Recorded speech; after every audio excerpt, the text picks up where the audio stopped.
ఏదో అకస్మాత్తుగా గుండెపోటు వచ్చినట్టుంది. తెల్లవారుజామున మీ అమ్మ చూసేసరికి ఆ పడక కుర్చీలో కూలబడిపోయి ఉన్నాడంట. సమయానికి ఎవరన్నా చూస్తుంటే కాపాడుకుని ఉండేవాళ్ళం.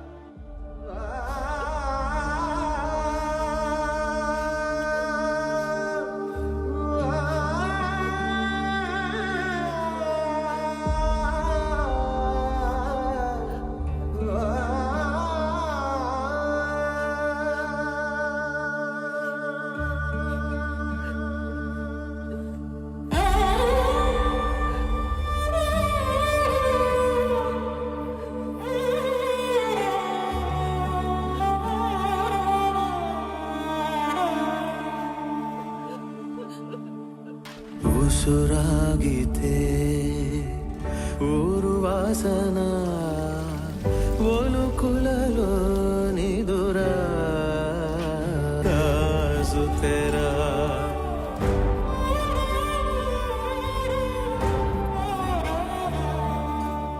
మన మీద పడ్డ నిఘాను నిర్వీర్యం చేయడానికో లేక డైవర్ట్ చేయడానికో మీరు అవుట్ కటర్స్ ని ఎన్కౌంటర్ చేశారని అర్థమైంది. మొదట్లో దానివల్ల మీకు ప్రెస్ లో జనంలో అటు ప్రభుత్వం నుంచి బాగా పేరు వచ్చింది. కానీ సడన్ గా అదే మీ మీద బ్యాక్ ఫైర్ అయింది సార్. అందరూ ఈ చట్టం కోణం వదిలి మానవీయ కోణంలో ఆలోచించడం మొదలు పెట్టారు. మీరు అన్నట్లే ఈ నిఘా వ్యవహారం వెనుకున్న వాడెవడో కానీ నిజంగానే సూపర్ మ్యాన్ సార్.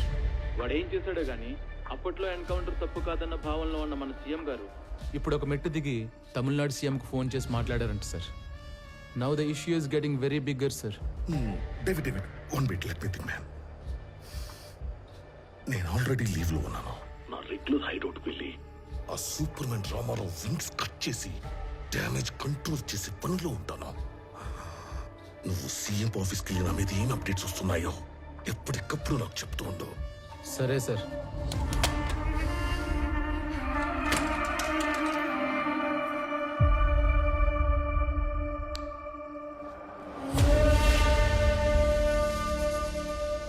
తమ్ముడు అన్నా ఒక ఐఎస్డి కాల్ చేసుకోవాలి. అక్కడ చేసుకున్నా.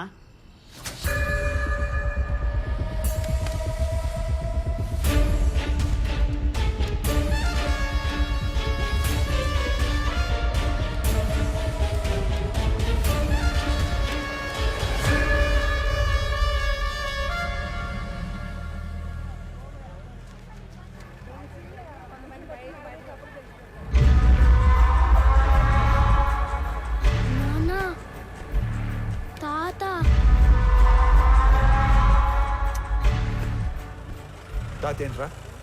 తాత చనిపోయి ఉండలా? తాత అంటే తాత. నువ్వు పోనీ.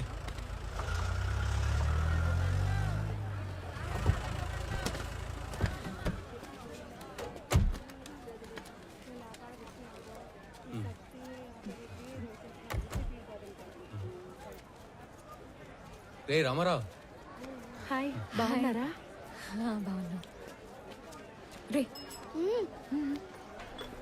చాలా రోజుల తర్వాత ఫ్యామిలీతో మార్కెట్కి వచ్చినట్టున్నా? అవునరా, చాలా కాలం అయింది. ఇంట్లో వాళ్ళ కోసం టీ బయట తాగుతావా?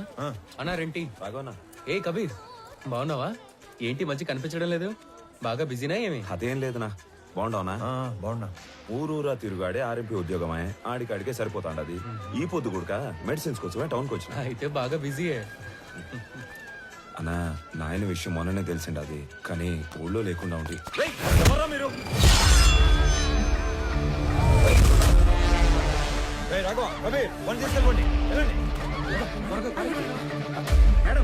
బాబు ఏం కాదు, రామారావు ఉన్నాడు.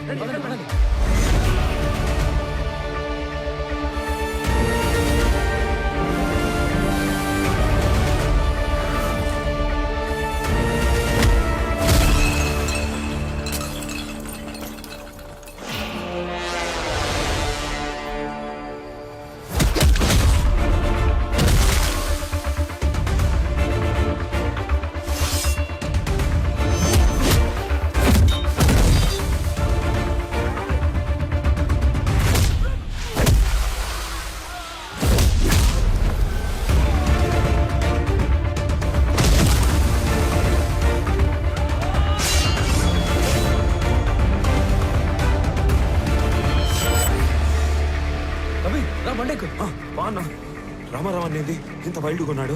ఆ